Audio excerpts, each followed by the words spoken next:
അനന്തു അജിയുടെ ആത്മഹത്യ. RSSനെതിരെ പടയൊരുക്കത്തിന് ഡിവൈഎഫ്ഐ. അനന്തു അജി ആത്മഹത്യ ചെയ്ത സംഭവം രാഷ്ട്രീയമായി ഏറ്റെടുക്കാൻ ഒരുങ്ങുകയാണ് ഡിവൈഎഫ്ഐ.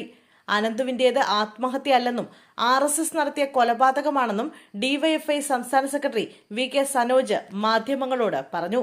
ഇത്ര ഗൗരവതരമായ വിഷയത്തിൽ പ്രതികരിക്കാൻ RSS സംസ്ഥാന ദേശീയ നേതൃത്വം തയ്യാറായിട്ടില്ലെന്നും സർക്കാർ കുറ്റക്കാരെ അന്വേഷണത്തിലൂടെ പുറത്തു കൊണ്ടുവരുമെന്നും സനോജ് ആവശ്യപ്പെട്ടു.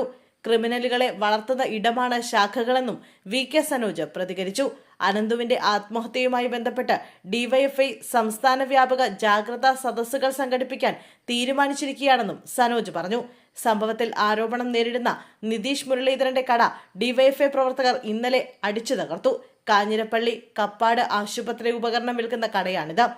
RSSനെ പ്രതിക്കൂട്ടിൽ നിർത്തിയാണ് ദിവസങ്ങൾക്ക് മുമ്പ് കോട്ടയം സ്വദേശിയായ അനന്തു അജി തിരുവനന്തപുരത്തെ ലോഡ്ജിലെത്തി ജീവനൊടുക്കിയത്. RSS നേതാക്കളുടെ ലൈംഗിക പീഡനം സഹിക്കവയ്യാതെയാണ് ജീവനൊടുക്കിയതെന്ന് ഇൻസ്റ്റഗ്രാമിൽ പോസ്റ്റിട്ട ശേഷമായിരുന്നു ആത്മഹത്യ. പിന്നാലെ പോലീസ് കേസെടുക്കുകയും ചെയ്തു. എന്നാൽ RSSനെയോ നേതാക്കളെയോ കേസിൽ പ്രതി ചേർത്തിട്ടില്ല.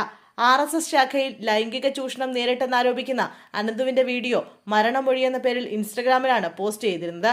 വീടിനടുത്തുള്ള നിതീഷ് മുരളീധരനാണ് ലൈംഗികമായി ചൂഷണം ചെയ്തതെന്ന് അനന്തു വീഡിയോയിൽ വെളിപ്പെടുത്തുന്നുണ്ട്. മരിക്കുന്നതിന് മുമ്പ് അനന്തു റെക്കോർഡ് ചെയ്ത് ഇൻസ്റ്റഗ്രാമിൽ ഷെഡ്യൂൾ ചെയ്ത വീഡിയോ ആണ് പുറത്തു വന്നത്.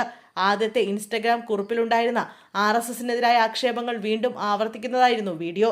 RSS ശാഖകളിലും ക്യാമ്പുകളിലും ശാരീരിക മാനസിക ലൈംഗിക ചൂഷണങ്ങൾ നടക്കുന്നുവെന്ന് അനന്തു വ്യക്തമായി പറഞ്ഞിട്ടുണ്ട്.